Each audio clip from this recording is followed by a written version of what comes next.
Audio article by the Common Constitutionalist entitled Not a Rayos of Hope for the Deported Mother of Two.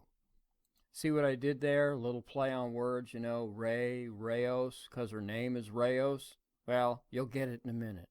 Anyway, the whole nation has been abuzz over the recent deportation of a poor Arizona woman and mother of two who was forcibly detained, summarily tossed into the back of a police van, and shipped back to Mexico. As an immediate aside, may I offer an observation? The left always describes their victims as poor, pitiful, helpless waifs, especially when women are involved. Many leftist sites described the now deported Guadalupe García de Rayos, see Rayos, get it, as simply a wife and mother, and only a wife and mother. So may I ask, just where is the National Organization for Women, the Nags? Isn't just being a wife and mother objectifying her? Because we all know that just being a wife and mother is never good enough.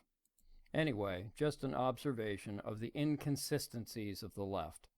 MoveOn.org, choking back a tear, wrote that she was, quote, locked up and then deported the next day. Her kids will grow up without their mother. This was part of a multi-state coordinated sweep that is terrorizing immigrant communities, unquote. And all because she was just doing what she was told and has done for the past 10 years, doing a, quote, routine check-in with Immigration and Customs Enforcement, or ICE, unquote. May I ask what should be an obvious question? If she is here illegally, and she is, why is she still here and allowed to routinely, quote, check in, unquote, with immigration authorities? That was rhetorical, for the one-word answer is, of course, Obama. But fear not, for the children have not been abandoned. They still have their father. The father, for whatever reason, still remains in this country with the two children. But Pops isn't illegal also. But do the children really have to grow up without a mother? First off, fat chance she'll remain in Mexico for long. She'll be back, following many who have been deported, some multiple times, as was the case with Kate Steinle's murder, if you recall, Juan Francisco Lopez Sanchez. He was deported 5 times over the years and had 30 aliases. 21 years ago, poor Guadalupe García de Rayos came to the United States at the age of 14. For years she toiled in relative anonymity, that is until 2008 when Rayos was caught up in a workplace raid in Arizona led by that fiend Joe Arpaio and his gang of thugs dressed as law enforcement agents. It was discovered that Rayos, the innocent flower of Mexico, was using a stolen Social Security number already registered to an American citizen living in Tucson, Arizona, and it's difficult for her to claim ignorance as she was not merely given the number to use, she purchased it, so obviously she knew what she was doing.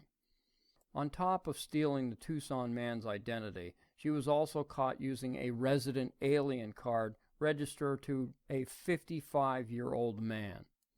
We're not supposed to consider how poor little Guadalupe has possibly ruined the lives of the two who had their identities stolen.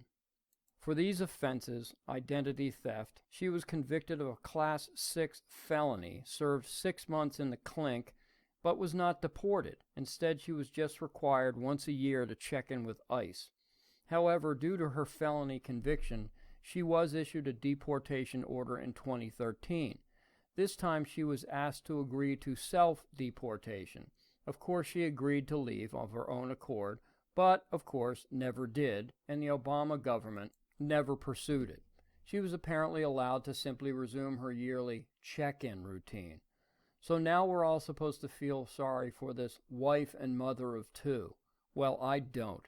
She crossed our border illegally, stole the identity of an American citizen and another legal individual, has been arrested, tried, and convicted.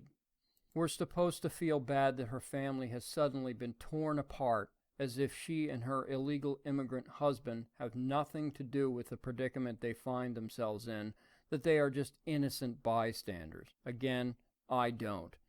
Instead, I think that her husband should pack up pick up and move the entire family to Mexico so they can reunite with the wife and mother, keeping their precious family together.